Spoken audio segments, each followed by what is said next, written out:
السلام علیکم ورحمۃ اللہ وبرکاتہ۔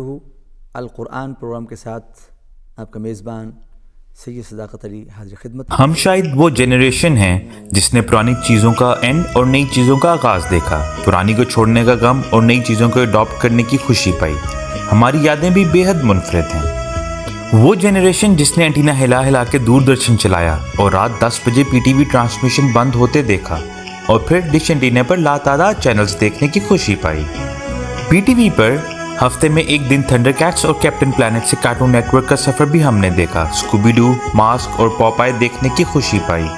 ہمارا سب سے بڑا ہیرو تب ہلک، اسپائڈر مین یا سپر مین نہیں بلکہ اینک والا جن تھا، اور سب سے بڑا دشمن شاید ہامون جادوگر یا بل بتوڑی تھی۔ بل بتوڑی ناسا چوڑی ادھی میٹھی ادھی کوڑی، آئی ایم سوری بل بتوڑی ناسا چوڑی ادھی میٹھی ادھی کوڑی، آئی ایم سوری۔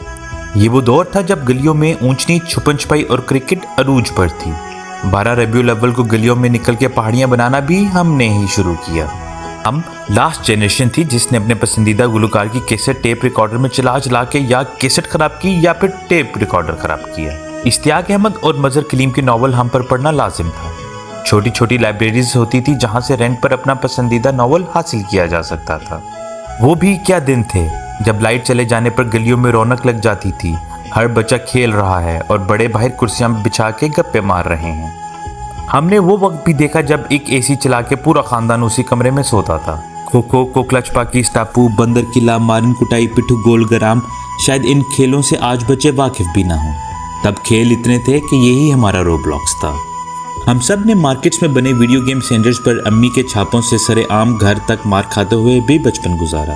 پھر ترقی ہوئی، اٹاری، ننٹینڈو اور سیگا آئی۔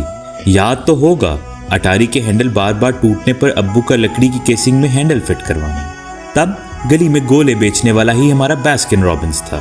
لچھے میں سے عید مبارک کے نوٹ اکٹھا کرنا، گھر کی ردی بیچ کے ٹاپ اپ کھانا اور اینک والی بنٹیز پہن کے پورے محلے کا چکر لگانا۔ بنٹیز ختم ہو جانی پر اینک پھر بھی لگا کے رکھنے کا بھی الگ ہی مزہ تھا۔ یہ وہ وقت تھا جب ہم پہلے تو بڑے بھائی یا ابو کی سائیکل چلا کے شوخیاں مارتے تھے، اور پھر ماؤنٹین بائک کا دور آیا جو ایک سٹائل آئیکن بن گیا۔ محلے میں ماؤنٹین بائک والا بچہ سب سے مشہور ہوتا تھا۔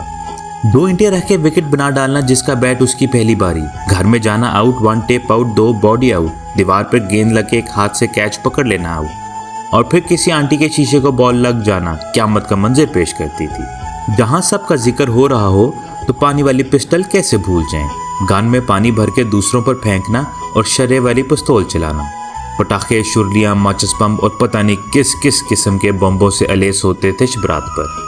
اسکول لنچ باکس میں پراٹھا انڈا ہی سب سے بڑی خوشی ہوتی تھی، نگیٹس، ڈونٹس کا تو تصور بھی نہ تھا۔ گلی کے نکڑ پر انڈا شامی برگر ہی ہمارے لیے میکڈونلڈس تھا۔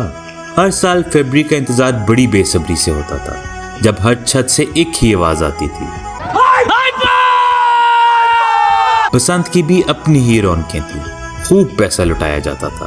جس کی چھت بڑی اور اونچی ہو اس کا ایک الگ ہی مصیبت پڑ جاتی تھی، پورا خاندان اس کی چھت پر بسنت منانے آتا تھا۔ کہیں گڈے بک رہے ہیں تو کہیں چرخیاں بک رہی ہیں، 1.5 تاوا، 2.5 تاوا، 5 تاوا اڑ رہا ہے تو کہیں پتنگ آ کے ان سے پیچ لڑا رہی ہے۔ پورا آسمان رنگ برنگا ہوا پڑا ہے، اور آہستہ آہستہ یہ کھیل خونی کھیل میں تبدیل کر دیا گیا، اور اس کے ختم ہونے کا افسوس مجھ سمیت اور بہت سے لوگوں کو ہوگا۔ ہم وہ جنریشن ہیں جس نے وی سی آر اور ویڈیو کیسٹس کی مت مار کے رکھی ہوتی تھی، پھر سی ڈی، وی سی ڈی، ڈی وی ڈی اور پتہ نہیں کیا کیا دیکھا۔ جس گھر کا کوئی بڑا باہر کے ملک ہوتا تھا اس بچے کے پاس واک مین ضرور ہوتا تھا جو وہ جیب میں باہر کی طرف لٹکا کے ہیڈ فٹ پہن کے گلی میں گھومتا تھا۔